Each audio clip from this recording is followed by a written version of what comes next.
10th month, how do you figure? Do you know the order of the months? Can you tell me how the months of the Hebrew months go? You should have a chart. If you don't, pull it out. If you have it, if you don't, look over with your friend.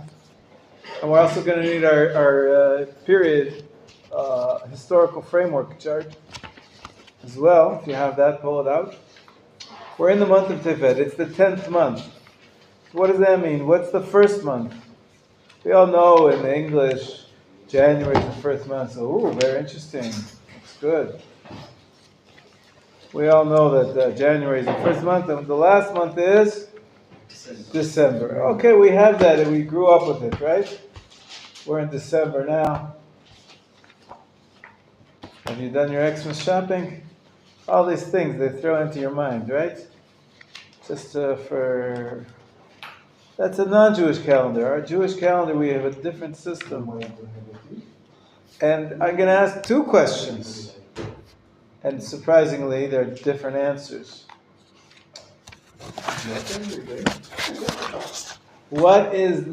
Not only what is the first month, but what is the beginning of the year? See, in January is also the first month, and it's also the beginning of the year. But in the Jewish calendar, it's a tricky thing. What's the first of the year, and what's the beginning of the year, and what's the first month? What kind of year? I'm talking about Jewish now. Jewish years. Jewish years. Spiritual year. Good. The year, the way we count. Like this year is how many years in the 2023? And in Jewish count, what do we use? 5, 7, 8, 4. The last time I checked, it was 5, 7, 8, 4. 5, 7, 8, 4. Here's a chart of the year. You have this too? Yeah. This Jewish holidays chart? You might have this with you. Shmuel's got one. He's even got two. One's filled in and one's not filled in? I filled in varying degrees. Varying degrees of... Oh, you've got a few. So spread them around. Here, Benjamin needs one too. It's a worksheet. This is not actually filled in. You're supposed to put into the dates column the dates of each one. But you see that the months start at number 1 is Nisan. You see that? But look at number 7. You see that's when Rosh Hashanah is, which means the new year. New year in the 7th month. A little bit of an odd system. That's the way it works. We count the years from Tishrei, and we count the months from Nisan. So what month are we in now? Tevet, which is what number month? 10. Number 10. And you see there in the end, there's a list of the fast days. You can see that they're fast days commemorating, what does the title say? Commemorating, the fast days, the last column. Look at the last column. Look at the top of the column. What does it say? Fast days. The fast days. Commemorating the destruction. Exactly. How many are there? 4. I think I see 4. Yeah, 4. You see 4, right? You have a different version without this column. I made an improved version. The one you're holding, Benjamin, doesn't have this column. I'm sorry. But there's 4 fast days to commemorate the destruction. As you can see in Tevet, the 10th month, there is a fast day. What's the fast day in Tishrei? So, Gedalia. Tzom. Gedalia. What does Tzom mean? Fast. Gedalia is the name of the guy that was killed on that day, and that was a symbolic, very important change, part of the destruction of the Jewish presence in the land of Israel. So we fast on that day, on Tzom Gedalia. It's good to have a name. The other 3 fast days don't really have a name. What's the name? The date. The date. So this worksheet is already filled in for you because I put in the name of the fast. So what's the name of tomorrow's fast? 10th of Tevet. That's just the name. It's the date. What's the name of the fast in the 5th month? What's the name of the fast in the 5th month? That's the fourth month. They're listed in the pasuk in Zechariah. The people in the exile had a question. They had left Israel and were in the exile, but now they're rebuilding the second temple. And they asked, well, the fast of the fourth, what's that? And the fast of the fifth, what's that? And the fast of the seventh, and the fast of the 10th. This is what they ask. It's pasuk in Zechariah. Should we fast them now that we're rebuilding the second temple? So what is the fast of the fourth? Look on your page. Look on your page. 17th of Tammuz. That's the name of the fast. What's the fast of the fifth? Tisha B'Av. What's the fast of the seventh? And the fast of the 10th.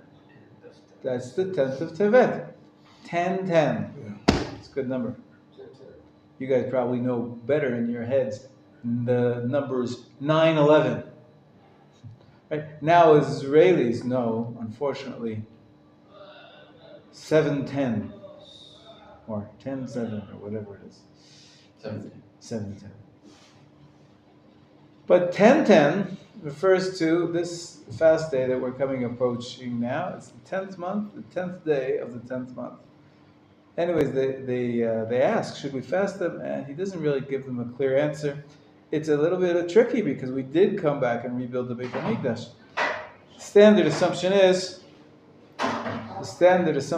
that we did not fast for the destruction. What's the title of the column? Fast days commemorating the destruction. So if we have a temple, then there's no reason to fast.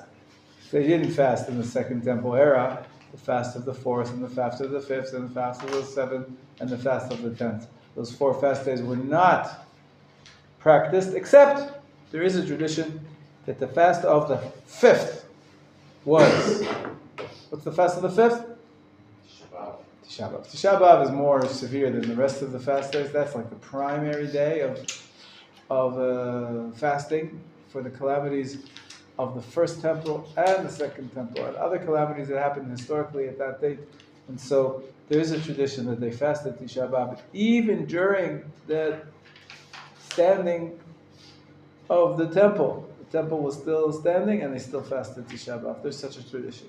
In any case, the simple understanding is that they're commemorating destruction. If you're in a time of rebuilding, once you're building the Beit HaMikdash, don't have to.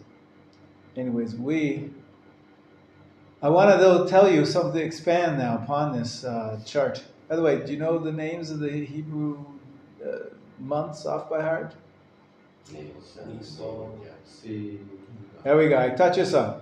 Nisan, Iyar, Sivan, Tammuz, Av, Elul, Tishrei, Cheshvan, Kislev, Tevet, Shvat, Adar. So the 10th month is Tevet. So when's the year over? How many months are there in the year? Just 2 more left. What are the next 2 months? Shvat and Adar. This year, what happens next? Alright. This year we have a second Adar, and only then do we go back to Nisan. Nisan, of course, is Pesach, right? Pesach. So we have an extra month. Extra month. This year. 60 days, 2 Adars, 30 and 30, yeah. Approximately. It's called the leap year, yeah. Why? Leap year? Why? Every 7 years they... And it's not exactly every 7 years. Actually, have it 7 times in 19 years. It's much more than 7 times. In 19 years, it's approximately every 3rd year or so. Approximately, if you work it out. And this is a way it works that we can match. Why is it done this way? Because the solar year takes how long? 365 days. And the lunar month is 29 and a half. So let's say it's 30. 30 times 12 is how many? 354, if I'm not mistaken. 354 4. Yeah, 11 days gap. So every 3 years, we need to add an extra month. 3 times 11 is 33. It's even more than a month, right? So every 3 years or so, we're going to need to catch up because we want our lunar, the months where our festivals are counted by the months, right? On this date we have Pesach on the 15th of Nisan, and then Sukkot's on the 15th of Tishrei. We want them to be in the right season. If we just keep going with the lunar calendar only, another 12 months, another 12 months, another 12 months, one after the other, so very soon Pesach will be in the wintertime. Like Ramadan. That's the way the Muslims do it. They only have a lunar calendar. And their festivals keep switching throughout the course of the years. They creep up and they're in a different season. Our Torah says explicitly that this month should be in this season. So in order to facilitate that, the rabbis devised the system of leap years. Things have to bloom, right? Excuse me? You have to notice the blooming of spring or something like that. That's right. We have to keep the seasons, the spring, the summer, the winter, and the fall, all in the proper months that are appropriate for the festivals. And the way we do that is with the leap year. So this is one of the lucky years. We get an extra Adar. Why are we lucky? Because that means we can learn more Torah. Full extra month, Zat Hashem, of this semester. Before things get crazy. Purim, Pesach. After Pesach, we've got other holidays. Yom Ha'atzmaut, Lag BaOmer, Yom Yerushalayim, Shavuot. Lots of holidays in the springtime. So now is the best time of the year for learning Torah. So luckily this year we got an extra month. It's the best year possible. Tevet, Shvat, Adar, and Adar Bet. Until the break. There's a tradition, by the way, you should know, that when you get to the end of number 12 on your chart, to get to the end of Adar, you know what happens? The carriage turns into a pumpkin. Yeshiva goes on break. There's a tradition that Olive Nisan is off from regular classes. We have 2 weeks to prepare for Pesach, then we have Pesach, and then we have 1 week to recover from Pesach. Full month off of vacation. So, we have 4 months of this semester before the big break. So this is the most important semester of the year. Anyways, we are now in the 10th month. We have time now, Baruch Hashem, to learn in the 10th month, in the 11th month, in the 12th month, and the 13th month this year, before we think of going on vacation. Fair enough? So, now I want to teach you something that's not on the chart. You know what they say, this year is going to be off the charts. Because we're going to learn about the 10th of Tevet, and it's obviously a fast day. We talked about it. We're going to talk about the details. It's part of the fast commemorating what? What does it say? The destruction. So there's something to do with the destruction on the 10th. But the truth is, earlier in Jewish history, we have 2 other dates which are of significance. And we almost had a fast day on them too. But luckily for us, I can have my tea.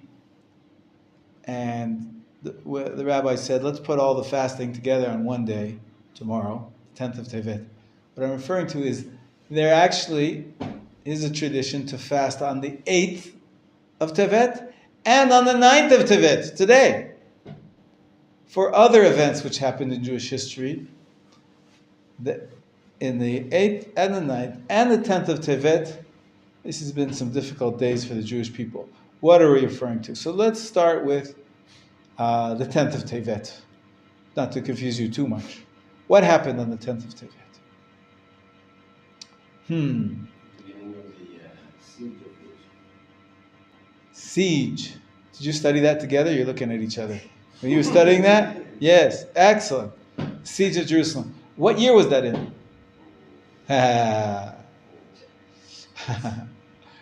It's where it's the second temple? No, First temple. that's take a look on your pages, your charts. Now you have pull out this chart. Who needs one? You have 5 copies, I saw. Who needs one? Do you need one? Here you go. Here's a chart. You have one. You're, come on. Eof. It's all in your head, huh? I wish. He only had 2 sieges, right? The Babylonian siege. That's correct. That's correct. So he ate a 50-50 chance and he blew it. We're referring to the first one. The first temple was destroyed by Nebuchadnezzar, by the Babylonians, correct? They never conquered Jerusalem. The sieges around Jerusalem. 10 tribes from the north of Israel, right, all the way down, close to Jerusalem. He made a siege around Jerusalem. The truth is, but we were saved. So we don't have to commemorate the destruction because miraculously God stepped in and saved Yeshaya. With Yeshayahu the prophet, he saved King Chizkiah from the Sancheriv's army. And he was never able to conquer. The Assyrians were not able to conquer Jerusalem. So that we don't have a commemoration there. It is a little bit sad that those 10 tribes don't get commemorated. That first exile of the 10 tribes. But we sort of follow Jerusalem. Jerusalem's the center, Jerusalem's the capital, Jerusalem's the core. And if Jerusalem survives, it's as if, well, the Jewish Commonwealth survived. And the first temple survived until 150 years later when the events that we're talking about now started to happen. So what period are we talking about? The 10th of Tevet, that we're fasting for a siege on Jerusalem. What period? 1, 2, 3 through 7. So period number 2. The end of period number 2. The Babylonians came and they ultimately exiled us. What was the day which the temple was destroyed? Tisha B'Av. That was about a year and a half after the siege that we're commemorating tomorrow. So 582 BC or something like that? So close, good. But let's say we say that the temple, the first temple, usually we assume it was destroyed in minus 586. And then how long was the siege? Like A year and a half. So we're talking about a year minus 588. So 16 months. Yeah, 18 months. Yeah. From Tevet to Av. How many is that? Go from month 10 all the way to the next year in month 10, and then to Av, which is month 5. So, year and a half, right? Maybe a year and 7 months even. Approximately. Siege of a year and a half. And this was, and then ultimately, the Babylonians breached through the walls of Jerusalem. On what day? Exactly. 3 weeks before Tisha B'Av. You could see on your charts on the 4th month, there's a fast day on breaching of the walls. On the 17th of Tammuz. And the 17th of Tammuz. And then, the hidden secret notebook. Yeah, good. 17th of Tammuz, they breached the walls, and 3 weeks later, the temple was destroyed by the Babylonians. Is that clear? So we're talking about the 10th of Tevet. It's a first temple era, meaning period number 2 event. Pretty much marking the denouement towards the ending of the period number 2. 10th of Tevet is the beginning of the siege, and 17th of Tammuz is like the end of the siege. Well, it ended because they broke through the walls. 10th is the beginning, right. And then a year and a half later they break through, and then 3 weeks later they destroy. They put the temple into flames. On fire. There you go. This is an old version. It doesn't have the fast days. Oh, you wrote it in? Okay, very nice. Okay, good. So Gedalia, we see around that same time. So that was also at the end of the first temple period, but it was a little bit later. It was like the following year. Gedalia was a ruler propped up by the Babylonians, and he was supposed to. He was a Jew who was the leader of the remnants. Whoever was not exiled on Tisha B'Av, whoever was not exiled by the Babylonians to Babylon for 70 years, there were some farmers left, and they banded together and they had a ruler. But then he was assassinated by our own people. And this is really the nail in the coffin, as they say, of the First Temple era. So pretty much all 4 fasts are associated with the destruction of the First Temple in year minus 586. Sorry? He was killed in Rosh Hashanah? The truth is, we fast on the 3rd of Tishrei because the first 2 days are Rosh Hashanah. But I can't remember now. Maybe it does say that he was actually killed on the first day, but we don't want to fast because it's Rosh Hashanah. So we push it off for 2 days until Rosh Hashanah is finished. But I have to double check that. I can't remember if he's actually killed on Aleph Tishrei or Gimel Tishrei. I think you might be right that it was Aleph. Is that clear? And then all these days are First Temple, and then that 9th of Av is Roman Second Temple, correct? The 9th of Av is unique because it's both. It's both. Later on in history, we have other periods, as we're going to see right now. There are other events upon which they were worthy of fasting because of the critical, cataclysmic tragedies which happened for the Jewish people. But the sages sort of were merciful on us. They didn't want us fasting every Monday and Thursday for every pogrom. So we have these 4 fast days which come all the way back from the First Temple. That's for sure. and our diets. But the point is that there were other days. Now I wanted to talk to you about one of those other days. I said the 10th of Tevet. Probably they didn't fast it during the Second Temple era, but they reinstated it after the Second Temple was destroyed. We go back and we talk about the destruction, the historical destruction of our temple in Jerusalem. It's sort of melded into one. All of Jewish history becomes one long story of destruction and rebirth. And so even though in the meantime a lot has happened since that First Temple destruction, we rebuilt the Second Temple and we stopped fasting. But then when that was destroyed, the sages... When was the Second Temple destroyed? 70. Year 70, the beginning of the period of the sages, right? A Second Temple era, another 500 years. After it was destroyed, the sages came along and said, you know what? We're so sad that the temple is gone. Judaism has really been revamped. That we're going to not forget those First Temple era fast days, and we reinstated them. They reinstated the fasts about the destruction based on those old fast days which we had in First Temple era. Of course, Tisha B'Av was fresh because the Second Temple was also destroyed around that time. And Shivasar B'Tammuz was 3 weeks before that, so there was leading up to that, there was a Roman siege as well. So the siege and the destruction in the summertime, in the 4th and the 5th month, sort of was history repeating itself. And so they say, okay, well, once we're reinstating the fast of the 4th and the 5th, like I said, maybe the 5th they were fasting anyways, the 4th and the 5th, we can't forget the other 2 fast days as well, which we commemorate. And perhaps there are other themes which we can't forget. For example, 10th of Tevet, why should we fast now when the siege is just beginning? So most people explain that it's very instructive. You have to remember these are sages. What were they thinking? Are they thinking history?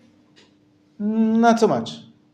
They're thinking, how do we form and shape our attitudes and our perspectives on the world? And perhaps they were trying to give us a message.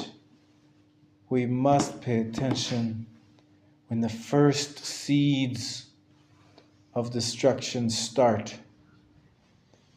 The siege which led only a year and a half later to the destruction of the temple, that is a significant marker. Don't miss the red flags which go up. When you see destruction starting, when you see trouble, pay attention to it early. And it's very much as much a part of the destruction as is the actual burning of the temple that's going to happen later. So the beginning of the siege is marked. It's actually explicitly stated in the book of Yechezkel that on this day, the 10th of the 10th, the 10th of the 10th, is that when the Twin Towers? No, that was the 9th of the 11th. What's the 10th of the 10th? Tomorrow, the 10th of Tevet. 10th of Tevet, that's when the destruction actually started. And you got to pay attention when you see things starting to before it's too late. Try to take heed. And that's why we fast today. It's not just to remember. It's to think. Maybe we need to... Is there something in the state of Israel crumbling? Maybe today we need to think about our society and our kingdom. And make sure that we fix it before it's too late. I would say we are definitely in the era of a wake-up call. Massacre of the 7th of October, the 7th of the 10th. You mixing, of course, the dating. That's a wake-up call that something is wrong in the way we're treating our neighbors and the way we're allowing them to treat us. And so you could say that the 10th of Tevet should be very much connected to our current events. We see elements of destruction, of crumbling, of the power of the state of Israel, the sovereignty of the state of Israel. Our enemies can just walk in, climb over the fence, make a break in the fence. It connects us to the idea of the siege, right? We put ourselves in a siege in some ways, and we allowed the enemies to break in. This is the beginning of a very dangerous situation. We have to pay attention to it. Okay, that's the 10th of Tevet. But I was starting to tell you about 2 other days. 2 other days in other eras. Okay, the other era which we're going to commemorate is not the period of Chazal. The period of Chazal talked about, maybe we should commemorate something that happened not only in the First Temple era, but also in the Second Temple era.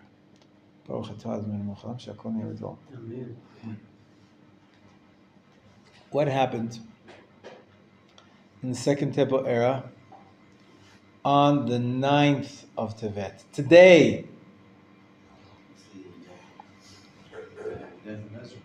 Excellent. You've been reading ahead. Yes? No? Yes? You listen to some shirim? What are you doing? Learning Torah? Very impressive.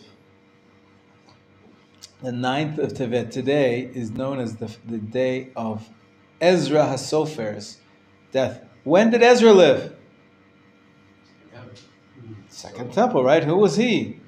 He's known as a scribe, Ezra HaSofer, the scribe. He was the first leader Yeah. to come back from Babylon? Yeah, pretty much. There were some other leaders with him, but he was known as perhaps the religious leader. A Navi, we don't usually refer to him as a Navi. There were Nevi'im at the time. I mentioned Zechariah just before. It is a book, absolutely. Same guy, yeah. The book of Ezra. Most of the book of Ezra is in what language? Aramaic. So he's the same time, you said second, so he's the time of Esther and Purim, Correct. Approximately the same time. But they were in Persia. He's in Israel. He's coming from Babylon to Israel. He gets permission from the Persian king to come. Right? The Persians took over the empire from the Babylonians. So now he said, hey, the Babylonians are the ones that exiled us. But now the Babylonians are gone. Let's go back. And a bunch of Jews. How many? 42,000 and change. I can't remember the precise number. Which is not such an impressive number. And actually there's a lot of criticism that more Jews should have made Aliyah. But maybe it was too comfortable in Babylon and the Persian Empire. 42 is a good start. They did a lot of good things. They they started to build the walls of Jerusalem, and they built the temple, and they started the sacrifices once again. But they had a lot of local opposition. It's a good book, the book of Ezra. You should read it sometime. So this is the. You can read in translation. With Cyrus being built. That's right. That's right. Cyrus, and actually, I think the book of Ezra describes his relationship with Cyrus's son, Daryavesh or Darius, and he gives Ezra permission to lead a group and to pretty much establish some semblance of sovereignty. Sorry. Of course, is only a very short. Yeah, very short. Yeah. And he changes his mind or something. Yeah. Yeah, like I said, there's a lot of political opposition. Does it remind you of anything? Maybe like the local population complaining, hey, what are you giving the country to the Jews? This is our country. But what do the Jews say? You're forgetting history. We were here for 500 years. We had the state of Israel, the first temple. What are you calling it? Your country. A group of local farmers, but they made trouble. And they sent lobbyists to Washington, to Persia, trying to say, King Cyrus, stop with this edict. We're gonna be overwhelmed with Jews coming back. Anyways, there was a fight about it. So they were stopping and they were starting. There was permission granted and permission taken away. It was quite an upheaval. Ultimately, they got the job done. Second temple stood for over 500 years. And the rest, as they say, is history. But getting back to Ezra, so far, today is the day. Now, why was Ezra so significant? We don't have a fast day for Moshe Rabbeinu. We don't have a fast day for Isaiah, the prophet. We don't have a fast day for the Lubavitcher Rebbe. Or King David, anybody. We don't have any fast days for the day when people died, except for one. When do we fast for a person that died? I just mentioned it, Tzom Gedalia, right? Yeah. That was an exceptional case because that was part of the significant, that we said, the nail in the coffin of the Jewish presence in the land of Israel. So we do have a fast day. So maybe on that line, but Ezra, it wasn't part of the destruction. Ezra was rebuilding. Ezra was great. What else did Ezra do other than lead the Jews back to Israel? When he led a campaign to stop assimilation. Right. Well, how were they assimilating? All the local men were marrying.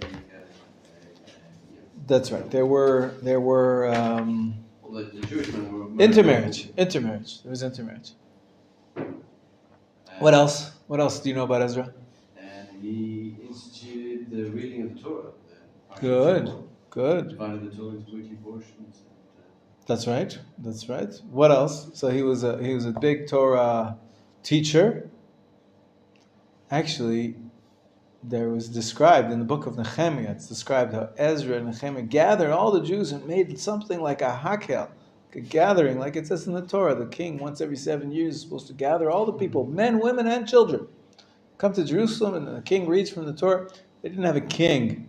So one of them, Ezra or Nehemiah, read from the Torah. They gathered everybody, and they made a big revivalist gathering, a religious event. And all the people started to cry, doing tshuva. They realized that they weren't keeping the laws of the Torah. And Nehemiah yelled at them and says, "What are you crying for? Now's not the time to cry." No, I appreciate the sentiment, and it was good that they were doing tshuva. But you can't cry today. We didn't remember what day that was. The book of Nehemiah explicitly says the date. They made this big gathering on the 1st of Tishrei, on Rosh Hashanah. And that's why until today, Rosh Hashanah, even though it's a day of Teshuvah, we eat, we drink.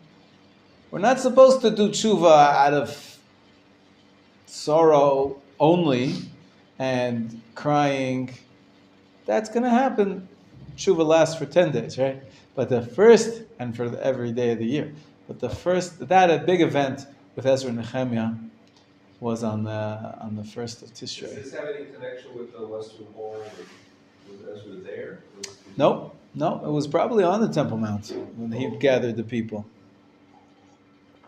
Western Wall was a remnant that was left after the temple was destroyed, but I don't think there's any major Jewish events happened there.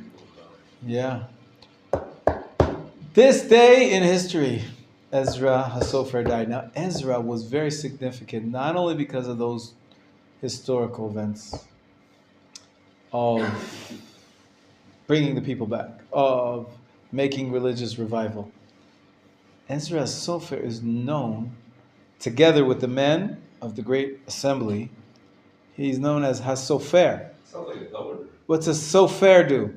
He's a governor, but more than that. What's a Sofer mean? You write the Torah. The scribes. He wrote the Torah. What do you mean? Who wrote the Torah? Sefer. Who wrote the Torah?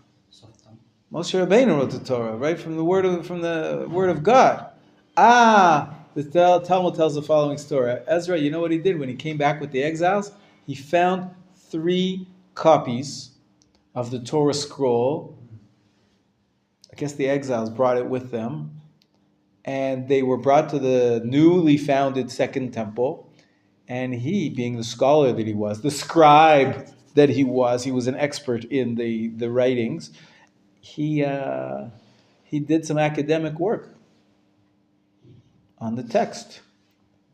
The Talmud says as follows. There were 3 different scrolls, and he found some differences between them.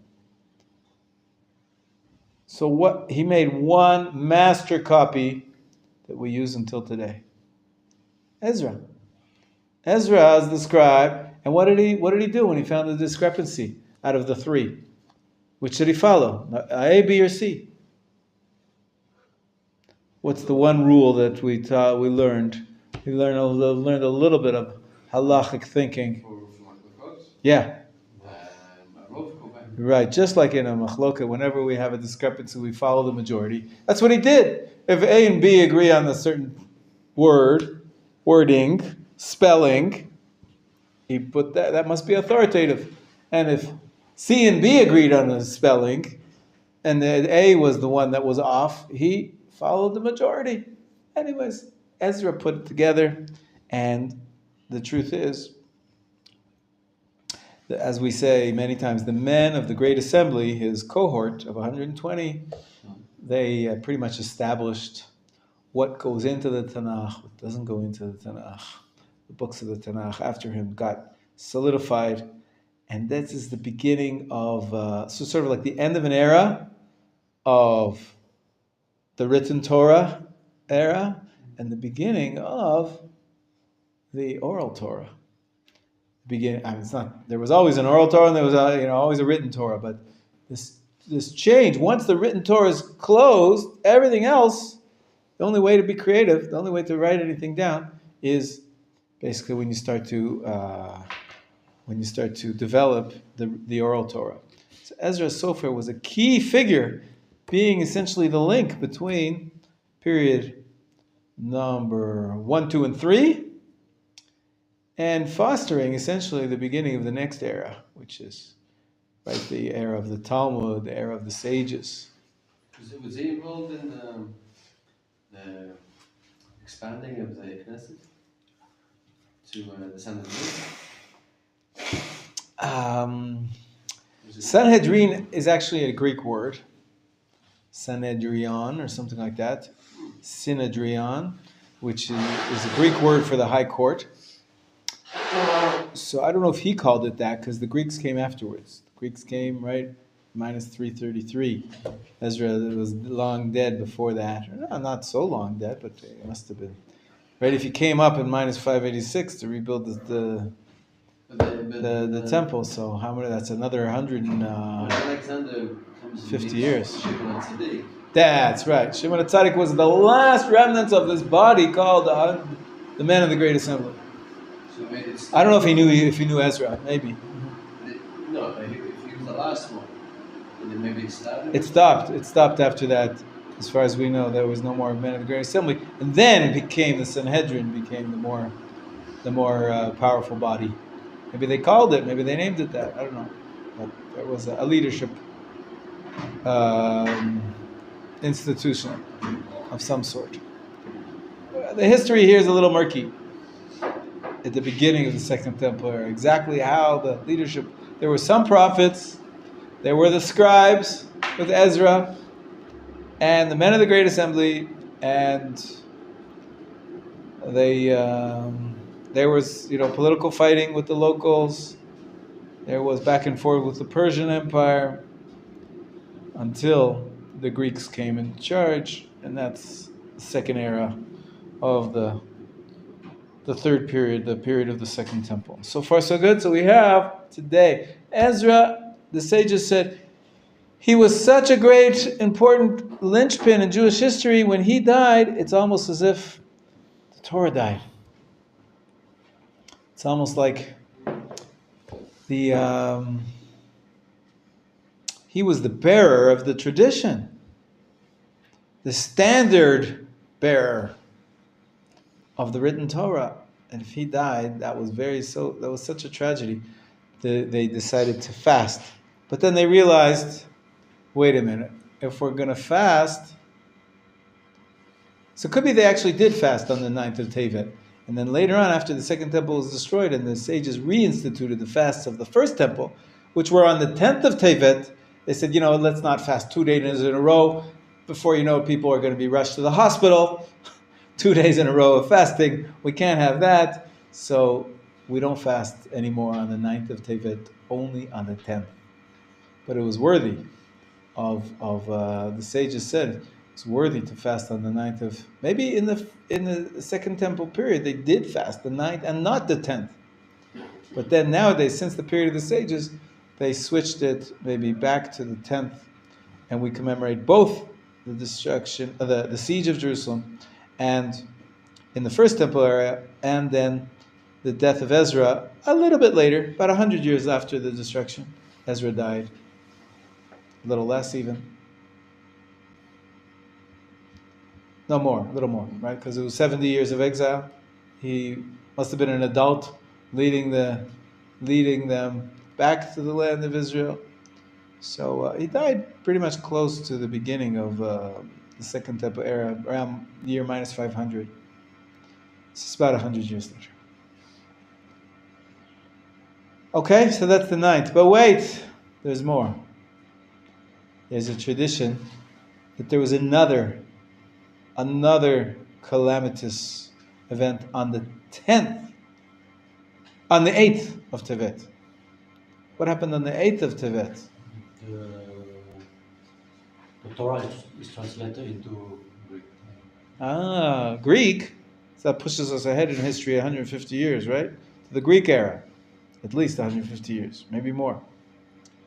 The Greek era, but it's still Second Temple era. It's still period number 3, right?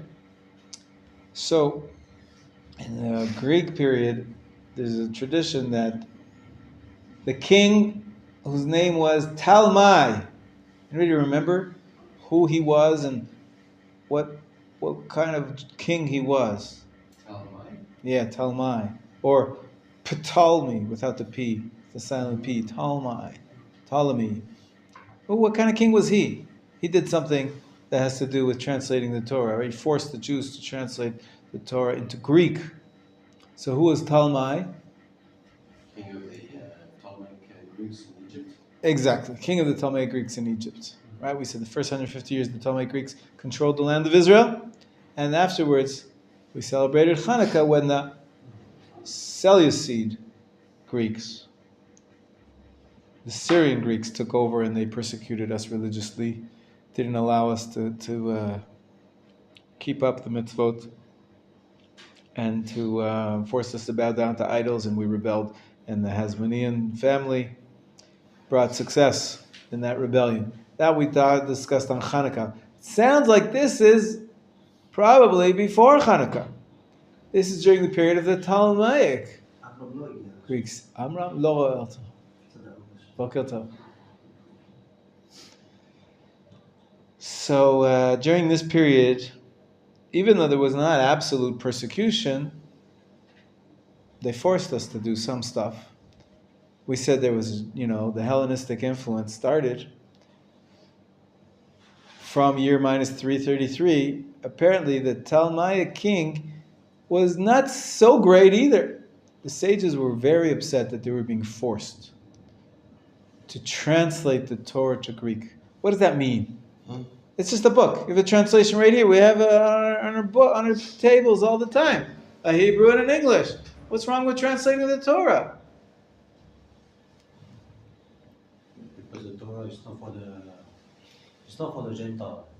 I mean, once it's translated into Greek, then people may misinterpret the Torah. That's right. That's right. Very important. Maybe in the context of what we're discussing about the transition to the oral law being primary, that perhaps if people just understand the written Torah, they'll think that the written Torah is all there is. What about the oral Torah? People are just going to think Judaism is, this collection of Chumash, Nevi'im, and Ketuvim, without any of the oral stuff, which really gives it color, which really explains what that all means, how we're supposed to practice it. The written Torah is almost meaningless. In many ways, it's meaningless without the oral Torah. But the Greeks don't think that way.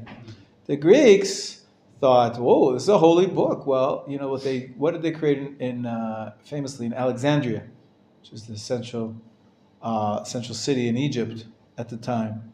What was there? The library, the famous library of the ancient world. And they said, well, we want to collect all the wisdom from all the different cultures and religions and peoples. So the Torah is one of those. So let's get the Jews into the United Nations here. Let's put them into the academic curriculum. And but we need to translate it. Not everybody knows Hebrew, so we have to translate it to Greek. Greek will be the international language, and it'll be part of our international wisdom. And essentially, I think the sages understood that this was a denial of the uniqueness of the Jewish people. That we have our own distinct relationship with God, that we have our intimate relationship with God. And, they tell the story of a really stupid king. A little bit lack of sensitivity. You'll see what I mean in a minute. This king, he was a boor. He was an ignoramus. He was not a very cultured man. Any comparison to red-haired leaders will be denied in the modern day. He spoke like he was an idiot, and he was an idiot. Whether he gets elected the president of the United States again or not, I'm not calling anybody an idiot, but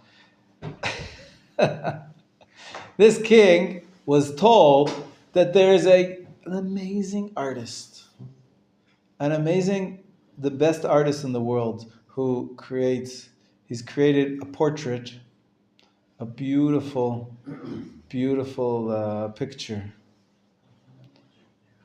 Amen. Beautiful picture of, maybe it was the Mona Lisa. You've heard of the Mona Lisa? Most people say it's the most beautiful painting in the world, ever in history. Have you seen it? It's in the Louvre in Paris. You've seen it? You've seen it. Is it beautiful? You don't appreciate it. Anyways, the king was like Stephen, the king was worse. The king came and said, I gotta see this painting, I gotta see this artist. Because he liked to be in the center stage, he liked to be in the public eye. And so it was a big famous thing. The king is coming to see the painting. Who painted the Mona Lisa? No. I think it's Rembrandt, actually. Da Vinci. Da Vinci. Da Vinci. Okay. Anyways. Maybe he's Jewish. Maybe. His mother was Jewish, a slave that was interesting. sold into Venice. Oi. He was Jewish.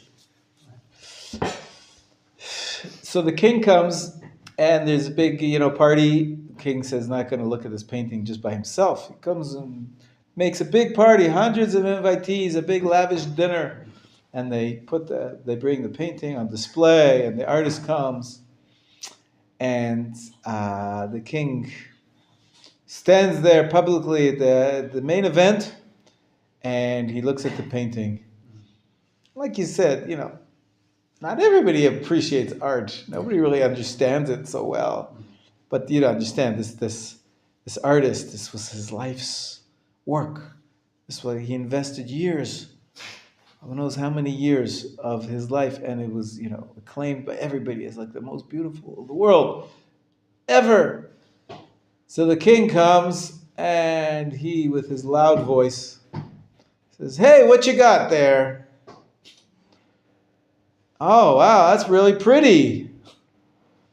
That's really grand. Where do you keep this thing?" "I keep it in the museum." "And how many people come to see the museum every year?" "What, about 10,000 people? 5,000 people? Who goes to see museums? And, it's a small building, and people come through one at a time, and there's conditions and that." About 10,000 people, says the king. "This is so beautiful. This has got to be seen by millions. It's a crime to have such beauty and to just keep it in a museum. This is what we're going to do," says the king. "This painting, we're going to put it on a billboard.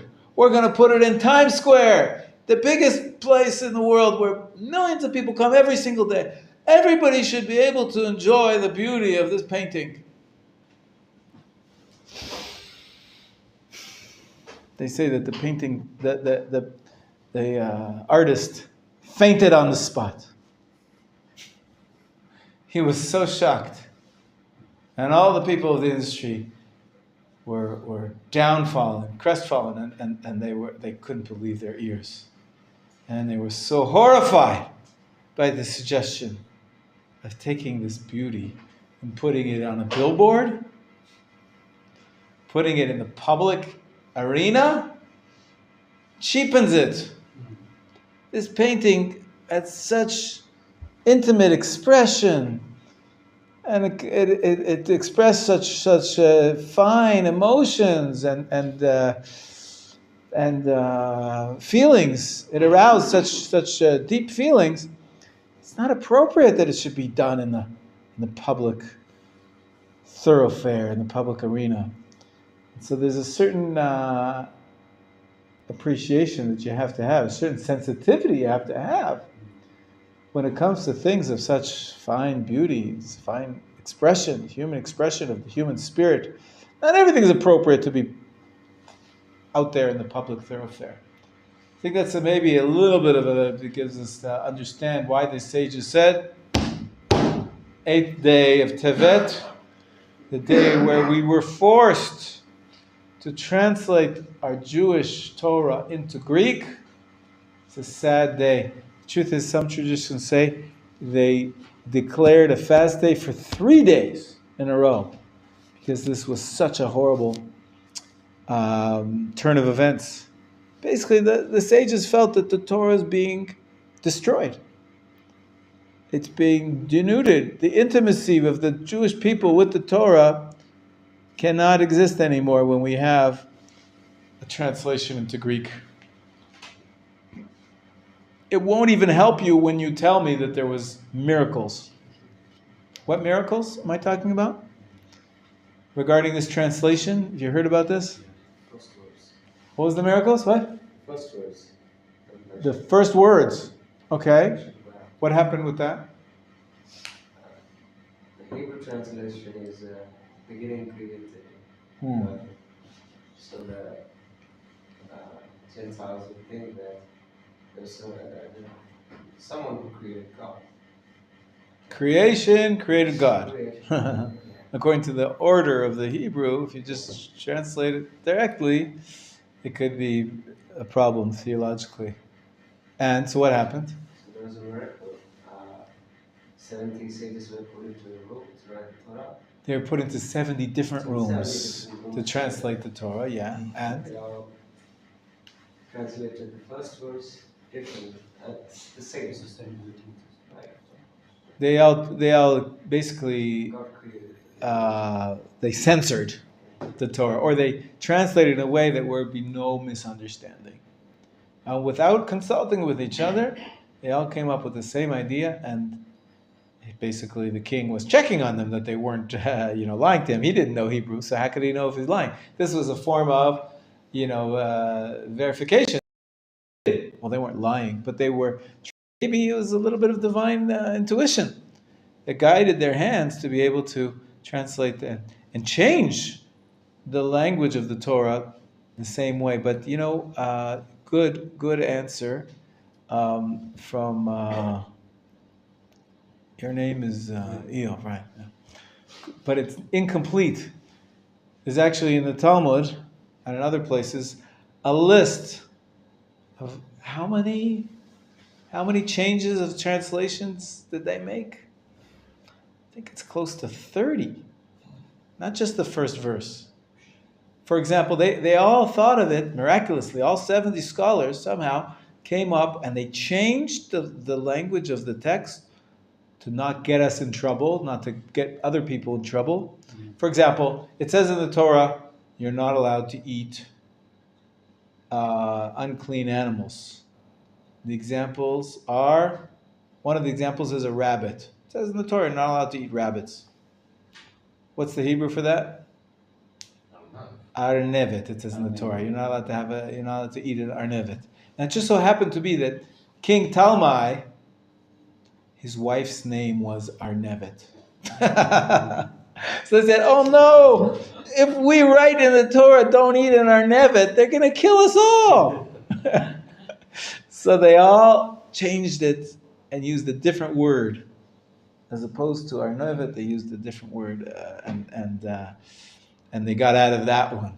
30 other instances of places in the Tanakh where the translation had to be adjusted so that they didn't get into trouble or people wouldn't misunderstand. There's two gods instead of one God, all sorts of things like that. And so there was miracles associated with this translation. You could say, well, we should celebrate that. Yeah, it's true. But the bigger context is this was a little bit of a watering down of the Jewish tradition, making it accessible to everybody in a secular language, allows you to treat it as something secular, as something universal, as opposed to the uniqueness of the Jewish people and their intimate relationship with God. Something that's so beautiful, something so precious, shouldn't be out there in the public for everybody to just read in their bathrooms. Right? Once you have a translation into Greek, that's not holy, that's nothing. It's a sort of an attack against the holiness of the Torah. And so the rabbis instituted a fast day, some say even for 3 days, the 8th of Tevet. Along comes the second temple, gets destroyed. What year did we say? Year 70 AD, and the sages decide we have to reinstate the fast for the destruction of the temple. Which fasts? The 4 fasts from the first temple era. You have them on your page. 7th of Tammuz, 9th of Av, Tzom Gedai, and 10th of Tevet. Wait a minute. We're going to fast on the 10th of Tevet? We're already fasting on the 8th. And maybe even on the 9th, because that's the day that Ezra Sofer died. So they said, from now on, we're going to go back to the original 10th of Tevet. But what are we going to do? We're going to mention all 3 calamities in the prayers on the 10th of Tevet. Now we're going to look inside. First, we're going to pray for our hostages.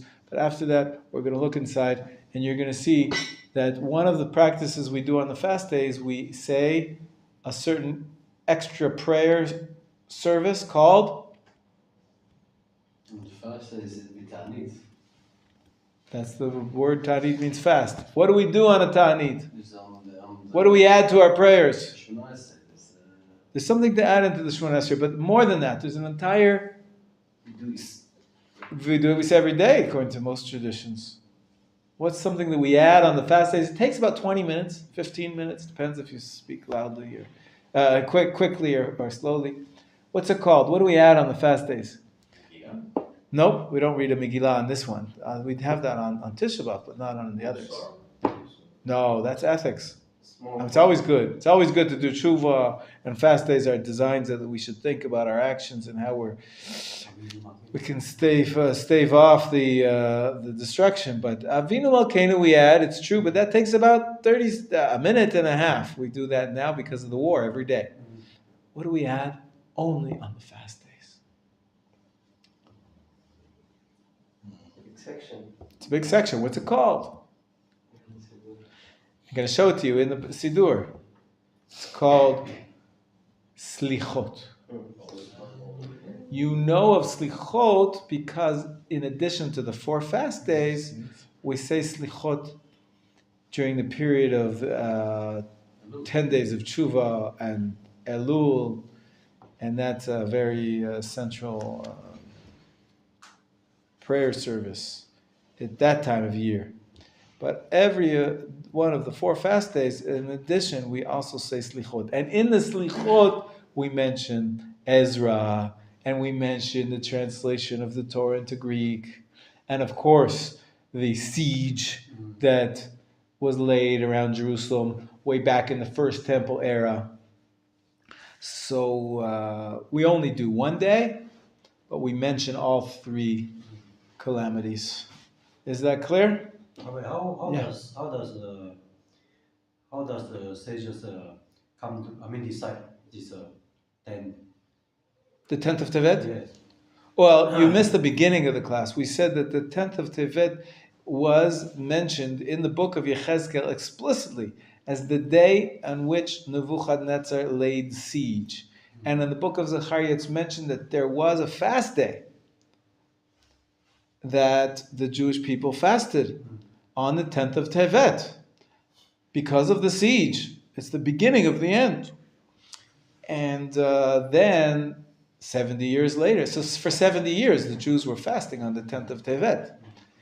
Probably they stopped during the Second Temple era, but then when the Second Temple was destroyed, the rabbis decided to snap back to the fast of the 10th. That's the 10th month, which is Tevet, the fast of the 10th of Tevet, and they snapped back to it once the Second Temple was destroyed, and we're commemorating on it also what happened on the 9th and what happened on the 8th. Clear?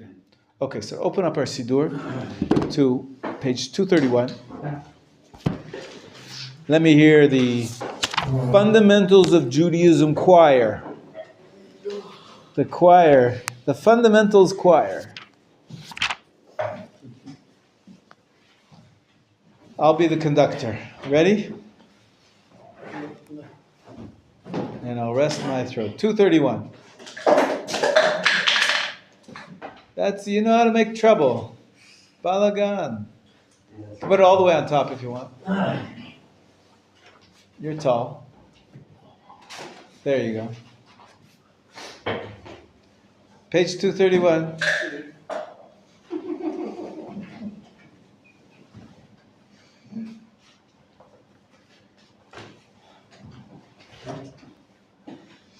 Three, 2, 1, and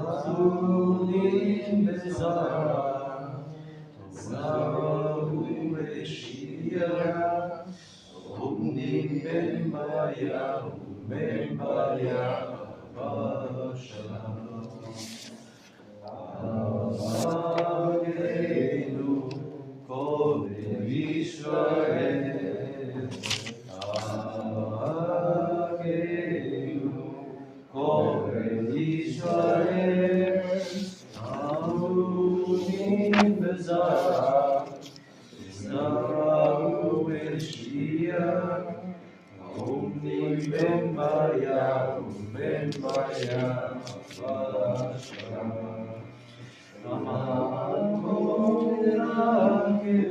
Yerach Aleim Yotzei Mitzrayim Chachum Yafe Leleora Shiva Geula Hashtam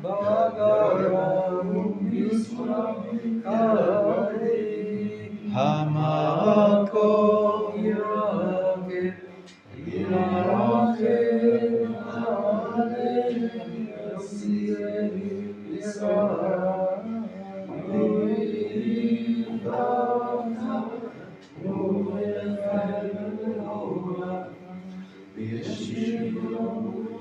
Li Geula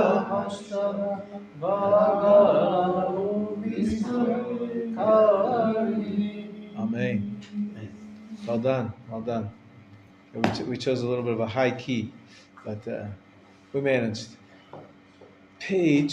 Everybody please turn to page 1006. Same book in the Siddur. And in the back, you see a section. This is the new section that we're going to say tomorrow morning after Shacharit. It's usually after the Amidah, the repetition of the Amidah. Everybody turns to a different page, and we say the following 20 pages, approximately. We're going to see now. You see what it says? Selichot, for the 10th of Tevet. It starts off with, does anybody recognize what this is on page 1006? Anybody recognize the format? When we said Slichot before Rosh Hashanah and Yom Kippur, remember we said Slichot? So what's the format here? What's the primary punchline? Stephen, you seem to recognize it. What do we have here? What would you call this whole page? Asking for forgiveness.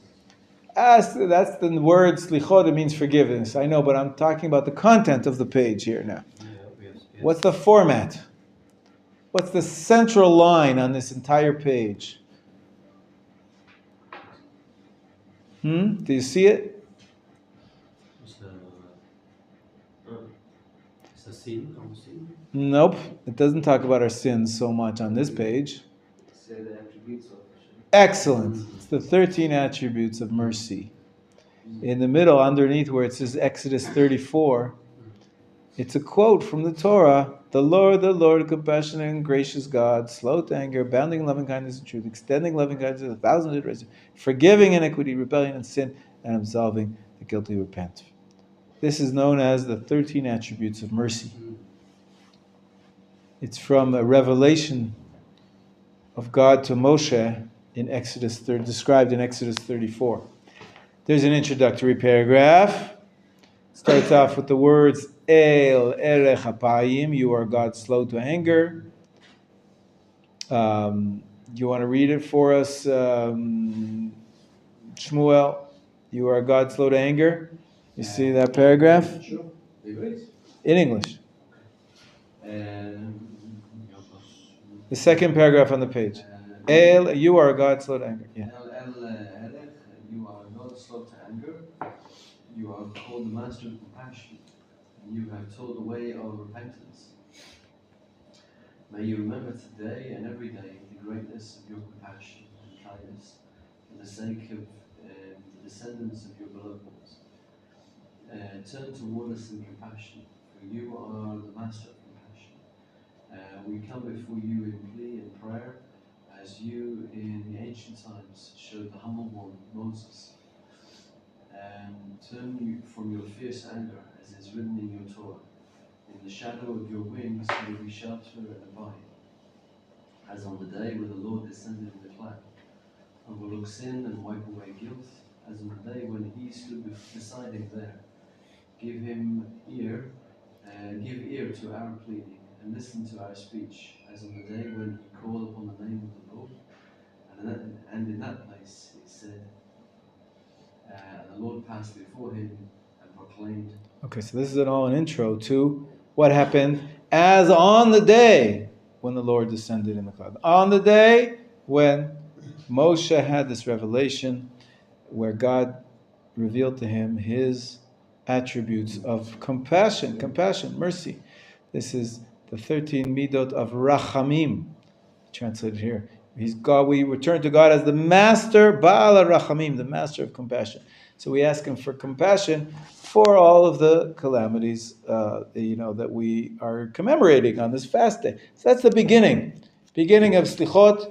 We have repetition number 1 of the 13 attributes of mercy. Turn the page. And you can see there's an additional continuation of that commemoration of God's revelation. Also, we quote from the book of Numbers where it says that God forgave us, and that's also after a few introductory psukim. Then comes the paragraph starting with the word ezkera, I shall recall, in the middle of the page. I shall recall. Everybody see where I am? Page 1008, in the middle of the page. I shall recall the anguish that came to me. He inflicted 3 blows upon me in this month. He cut me off, he veered me aside, he beat me, but now he has finally drained me out. On the 8th of the month, he darkened my right and my left. I marked out all 3 days for fasting. The king of Greece forced me to write the Torah in his dung. The plowmen have plowed across my back, they made the furrows long. I raged on the 9th. In shame and disgrace, my mantle of glory and my wreath were taken from me. The man who gave us the words of heaven was torn from us on that day. That was Ezra the scribe. On the 10th, Chanoch, will you read it from here on the 10th? On the 10th, Ezekiel, the seer prophet, son of Buzi, was commanded, write this happening on the scroll, for the remembrance of the people melted away and disgraced. Right this very day, the 10th, was listed last among the fasts to show the order of the months. My own mouth gapes open with weeping and wailing, and this chronicle of troubles burned within my heart. As a fugitive came to me and said, the city is crushed. For these things I have scattered dust upon my face. I have spoken now of all 4. With that I could shoot an arrow through my heart. All 4 what? 4 torments. Right, we said how many, if you go back to the chart we started with today. How many days do we fast for the destruction? 4. And the last one listed is the fast of the Tevet, the fast of the 10th month. So it's the last one in the list. And basically now we mourn, we moan, we cry for all of the destruction that happened. As you can see in the last paragraph towards the end, it says 3 lines for the end. In the month of Tevet, I was stricken sorely. The world changed its course from where I stand. I was stubborn, I sinned, yet may he reveal his goodness to me, the one who told the ocean, only thus far come. Turn the page, beautiful poem, we recite that, and then on page 1010, tell me what you see in front of you one more time. The 13 attributes of mercy. You can see the introductory passage, introducing them. You see where there's a little arrow in the middle. God, you taught us to speak 13 attributes. Recall for us today the covenant of the 13 attributes. It's about line 6 from the top of the page. That's from the speaker. This is an introductory passage before we actually recite the 13 attributes together. The arrow is when the speaker starts? Yeah, the Chazan, the leader, the leader says that part out loud. Yeah, correct. It's a little notation of this Sidur. Anyways, then you can see Hashem, the Lord, compassionate, gracious God, slow to anger, the same 13 attributes. Repetition number 2, right? And then you go to the end of the page, we say a few psukim after that, and then there's another poem. It starts at the last paragraph, 5 lines from the end of the page, Eov, you read it, the temple, top stone. The temple top stone is rich in wood and flower, and the flowers and Eretz Israel, tradition among nations. Within me an aching heart, second my pain. Your left has a fatherless, become like orphans. Israel, delegated from, fenced by release of the law, has now become mournful freedom of their silence. The faithful city has become like a widow. Countless descendants of Jacob has been sold for no price, refined and delicate, worthy of royalty, by having flowers growing in long furrows for many years and days. So you can see that we mourn not only the actual structure of the building, but also the people of Jerusalem that were persecuted, sold, killed, and etc. Of course, here we are back in Jerusalem, so some people leave out that part, or they interpret that it refers to the Beit HaMikdash. But then, after that beautiful poem is over, we don't have time to read it all now. You'll read it B'ezras Hashem tomorrow morning. What's in the middle of the page? What's in the middle of page 1012? Repetition number 3 of the 13 attributes of mercy. You see that? The Lord, compassionate and gracious God, slow to anger, etc. Towards the end of the page. Then there's one more poem. So that's 2 poems interspersed with the repetitions of the 13 attributes. Now the final poem, Avotai, at the bottom of the page. Page 1012 at the bottom. You read it, Stephen? When my forebears trusted in the name of God, my rock, they grew and were successful and also gave forth fruit. And from the time when they were drawn away to walk with him in enmity, they diminished and diminished until the 10th month. Continue. Next page. On the 10th, the king of Babylon laid siege on the city and beleaguered it. The chief of the army arrived, and I was ordered to be trampled. I was tormented in fetters, and from month to month, my heart turns to grief. Etc., etc. So there's more beautiful expressions of pain, of sorrow, of destruction.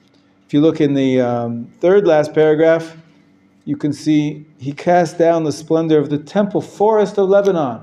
We refer explicitly to the ultimate destruction which came after the siege of the 10th. Continues on the next page. Beautiful, beautiful poem, but it's very long. Turn over to the next page. And then on page 1018, you see at the top of the page, it looks like it ends, but it doesn't. What does it say?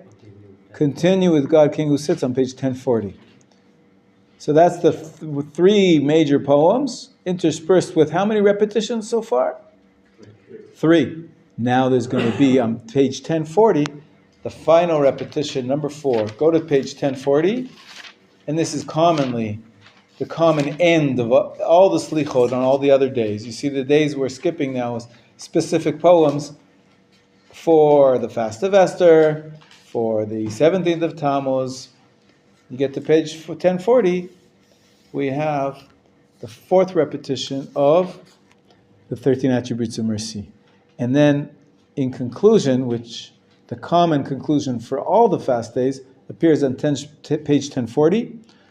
You see the theme Zechor, Zechor, Zechor at the bottom of the page. Remember, remember, remember. That's the style. There's an additional poem on page 1042. And then at the bottom of page 1044, once again we have a paragraph starting with Zechor, Zechor, remember, and quoting lots of verses about God forgiving us, showing His compassion, hearing our teshuvah. 1046, there's a passage, Shema Kuleinu, should be familiar to you from the slichot of the 10 days of repentance. Then we say the vidui, next page, very ancient form of supplications on page 1050. the Aseh Leman Shemecha. We go through the alphabet. Aseh Leman Amitecha, Britecha, Godlecha, Aleph, Bet, Gimel, Dalet. Page 1050 now. Aneinu, at the bottom of the page, we say Aneinu with all the letters of the alphabet. Answer us, our Lord, referring to him in many different terms which follow the alphabet. We go to page 1052, and there's another format of prayer, supplicating before God. Whoever, the one who answered Joshua at Gilgal, answer us. The one who answered David and Solomon the son of Jerusalem, answer us. We keep on asking Hashem to answer us. Finally, we conclude at the bottom with a little piece in Aramaic, 7 lines of Aramaic, all starting with Rahmana, turning to our loving God, and that's the end of the Slichot. So from 10:06 to 10:52, well, there was a certain amount we skipped. So it was 10 pages, the first at the beginning, and then another 10 pages at the end of this section. Basically 20 pages of Slichot, Bezrat Hashem, tomorrow morning, commemorating the fast of the 10th of Tevet. What else do we do on the 10th of Tevet? Of the prayer for Shabbat is the same. Similar. Not precisely the same, but similar. Very similar. Yeah. Open up the book of Pnei Halacha called Zemanim.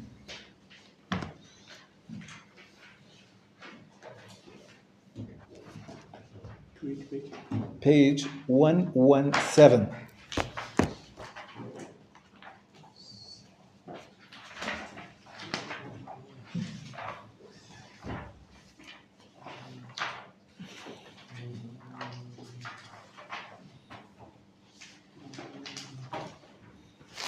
All right, Shmuel, take it away. The institution of fasts. After the destruction of the first temple, the prophets instituted the fast days in commemoration of the terrible events surrounding its destruction and the exile of Jews from the land. They wished to inspire the people to feel pain and mourn the destruction and the exile, and lead them to repent and rectify the evil deeds that caused all the misfortune that has been visited upon the Jewish people from then until this very day. They institute a fast on the 10th of Tevet, Asrat Tevet, because that is when King Nebuchadnezzar of Babylonia began his siege of Jerusalem. They instituted a fast in Tammuz because the walls of Jerusalem were breached in that month. The 9th of Av was established as a fast day to Shabbat because the temple was destroyed on that day. The 3rd of Tishrei, Tzom Gedalia, was instituted as a fast of the murder of Gedalia ben Achikam, leader of the Jews who remained in Judea after the destruction of the temple, because his death extinguished the last ember of Jewish sovereignty in Eretz Yisrael. The Jewish people observed these fasts throughout the 70 years Babylonian exile. When they were privileged to build the second temple, the question arose, must we continue fasting on these days? The prophet Zechariah answered, thus said the Lord of hosts, the fast of the 4th month in Tammuz, the fast of the 5th month, 9th of Av, the fast of the 7th month, Tzom Gedalia, and the fast of the 10th month, Shabbat Tevet, shall become occasions for joy and gladness, happy festivals for the house of Judah. But you must love honesty and integrity. Indeed, during the Second Temple era, these days became joyous festivals.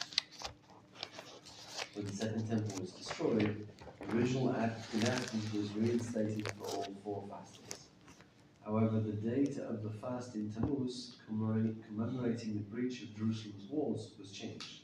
Okay, you can skip that to the next paragraph, please, to the number 2. Asar Tevet. So far, so good? Good summary of what we've been learning. You guys, you got it? Now we're drilling it into your heads. The 4 fast days from the first temple era, reinstated after the second temple was destroyed. Okay, go ahead. Asar Tevet. The prophets established a fast day on the 10th of Tevet. Exactly. Because that is when Nebuchadnezzar and his army arrived to besiege Jerusalem. marking the beginning of the series of catastrophes that culminated in the destruction of the first temple and the exile of the divine presence. Though the siege that led to the destruction of the second temple began on a different date, nevertheless, the beginning of the overall destruction of the temple and the Jewish kingdom occurred on the 10th of Tibet. Once Asra B'Tevet was established as a fast day, the sages added two other painful events, which occurred around that day, to the day's commemoration. The death of Ezra the scribe, which occurred on the 9th of Tibet, and the translation of the Torah into Greek, which occurred on the 8th of Tibet. The chief rabbinate of Israel further established it as a day of general mourning and recitation of Kaddish, Yom HaKaddish HaKalil, Klali. for the martyrs who were killed in the Holocaust and whose day of death is unknown. The sages say that Ezra the scribe was worthy of having the Torah given through him, had Moshe not preceded him.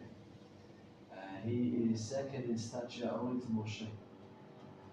Ezra enacted 10 fundamental decrees, and by doing so laid the foundation for the activities of the sages of the Old Torah, who likewise made enactments and instituted safeguards to protect the Torah. The sages further state that Ezra, who migrated from Babylonia to Eretz Israel to build the second temple, was actually the prophet Menachem. Huh? It's the same guy? So he was a prophet. Who asked this before? As a Chanoch. Well, we have two books then in the Tanakh authored by the same person. According to this tradition, Ezra is the same guy as Malachi. So we have the book of Ezra and the book of Malachi. Cool. Go ahead. That is, on one hand, he was the last of the prophets of those who belonged to the area of the era of the written Torah. While on the other hand, he was the first sage of the oral Torah. Thus, he was the great Torah scholar who linked the written Torah and the oral Torah. And just like Moshe, he cared for the people of Israel and bore the burden of leading them. He was one of the leaders of the return to Eretz Israel from Babylonia and one of the builders of the second temple. Later on, during the Hellenistic period, a terrible decree was issued against the Jewish people. They must translate the Torah into Greek.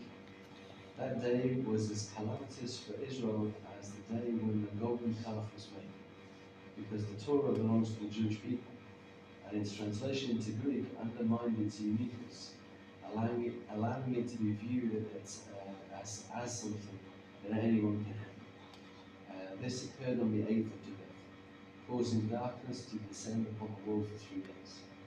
Therefore, on Asra B'Tevet we mentioned anything about my teacher and master, Rabbi Tzvi Yehudikuk, said that we must rectify these three things on Asra B'Tevet. One, in response to the siege of Jerusalem, we must strengthen the walls of the city and build up Eretz Israel both spiritually and physically. And two, in response to the death of Ezra the scribe, we must enhance and glorify the Torah while working to bring about the ingathering of the exiles, as Ezra did. Number three, in response to the translation of the Torah into Greek, we must restore the authentic spirit and culture of Israel and uproot all the spirits of wickedness that accrued to it throughout the duration of the exile, when other nations ruled over us. Okay, well done. Thank you. So we have a nice understanding, I think, of why we have a fast day on the 10th of Tibet. Let's skip ahead now to page 129. The laws of the minor fasts.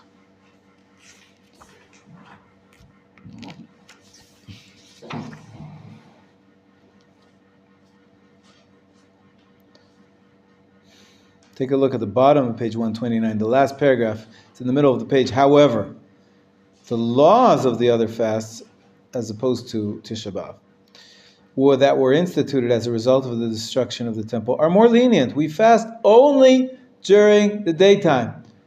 Eov, when do you have to start fasting? Daytime. What time is that? Yeah. What time is that? The whole sun? Yeah, well, nowadays, though, because it's wintertime, so what time does the sun rise? 5:40. But you have said, no, the sun rises around 6:30, 6:40. 12 hours. But we start at dawn, even before sunrise. It's called Alot HaShachar, it's about an hour before. Most people say the fast starts around 5 a.m. tomorrow morning, but only during the daytime. And we're only prohibited from eating and drinking.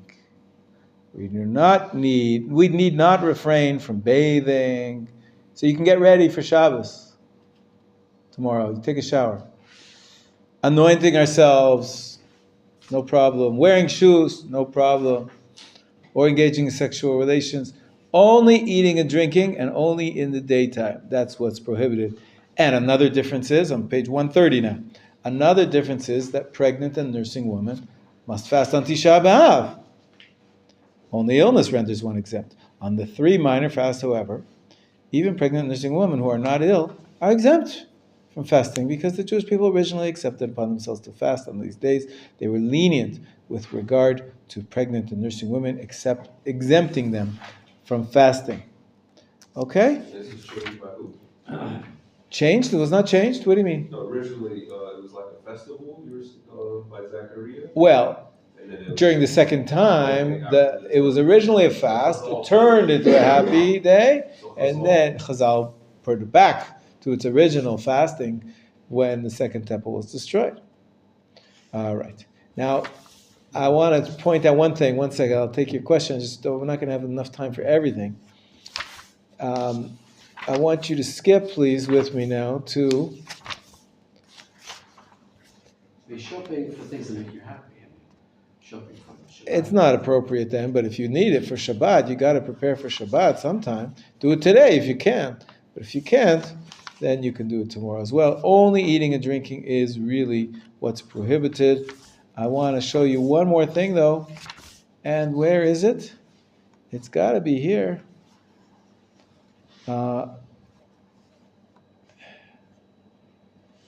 It's got to be here. I'm probably looking at it. Page 133, please. Turn to page 133. Everybody got 133 in the middle? Okay. Stephen, will you read the middle paragraph? When Asara B'Tevet? When Asara B'Tevet falls on Friday, one must fast until the Zet HaKochavim. Even though Shabbat has already begun by then, one must... Shulchan Aruch. That's it. So strange. The fast takes us all the way up until Shabbat. Shabbat. So you're going to find a lot of synagogues that maybe they're going to daven really quickly. Or they're going to daven start earlier. Because you basically can break the fast. At what time? Approximately 5 o'clock. Also, by 5 o'clock, it's Tzeit HaKochavim. Depends, we said there's different opinions about how long this twilight zone is, but for a minor fast, like this one, a rabbinic obligation, we're mekel, we're lenient, and we only take like 20 minutes after sunset. So sun sets at 4:40, by 5 o'clock you can eat already. 5 o'clock it's called Tzeit HaKochavim. Now you have to say Shema, Dav Mariv, and then say Kiddush, and then you can eat. So some people might even actually Dav Mariv earlier, so that you can start eating right away at 5. It depends how hungry you are. If you're sick, if you really need to, like I said, if you're sick, you don't have to fast at all. But people might want to hurry it up. Because, but basically the fast is 12 hours, 5 to 5. Today, this year, depending, every year it's a little different. But, questions? Now you wanted to ask a question, Steve. Yeah. How to test the food I cook on Friday? Good question. Yeah. Good question. Some people, when they're cooking, they put a little in their mouth to make sure. Does it need more salt? Is it cooked enough? The halacha is you're allowed to taste and put it in your mouth, but you have to spit it out. Like professional tasters, that's what they do. They don't swallow it. You can taste it by putting it in your mouth, but then you spit it out into the garbage or something. Hopefully you won't spit it back into the soup. That would be impolite. But so yeah, you're allowed to taste, just not to swallow. If you're cooking on this day. What else? Yeah. You take your medicine?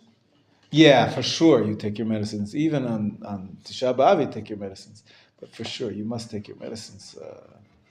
The fast doesn't apply to sick people, and even if you're not sick and you have regular medicines you take, you're allowed to take them. If you can take them without water, it's better. But if you need water, you can have a little bit of water just to get the medicine down. Some people say you should make the water a little bitter, put in some salt. But it's a lenient fast. You don't have to go crazy. If it's too hard for you, just have a small amount of water to swallow your pills, and that's okay. Just don't drinking, don't food from sun before sunrise to the sunset. Right. That's all. 5 till 5. Yeah. And working. Yes. And there's extra prayers. What else is there extra in the prayers? What did we say so far? We talked about it already this class. What did we say? What extra we do on the silichot? We add slichot, right? What else do we add? We add in the Shemona Esrei. So I have to open up your Siddur once again. I'll show it to you. Here there's a difference. The Sephardi custom says it in Shacharit. There are differences. Ashkenazi, Sephardi. Tiny differences. Look at Mincha for the weekdays.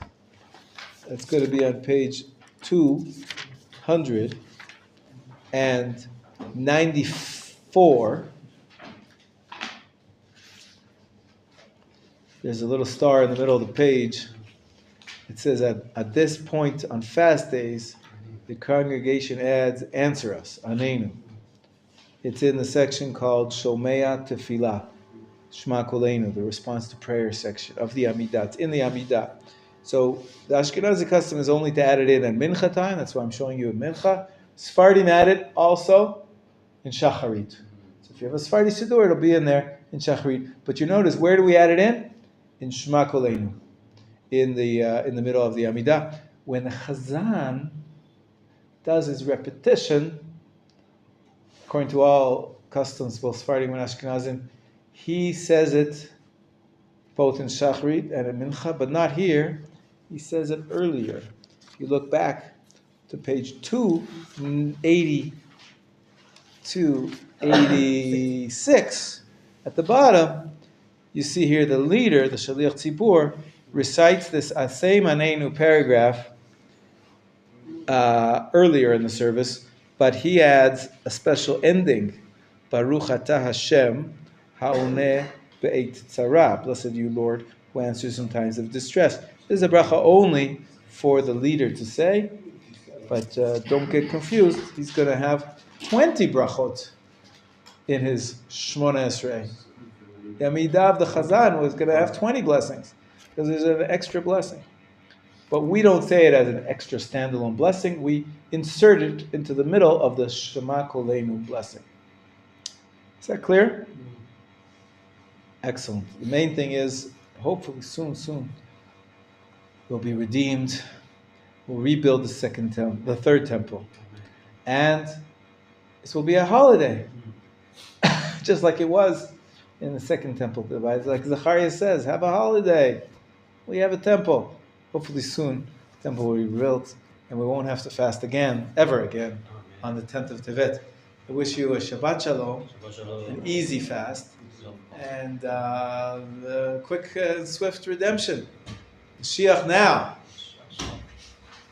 Shabbat Shalom.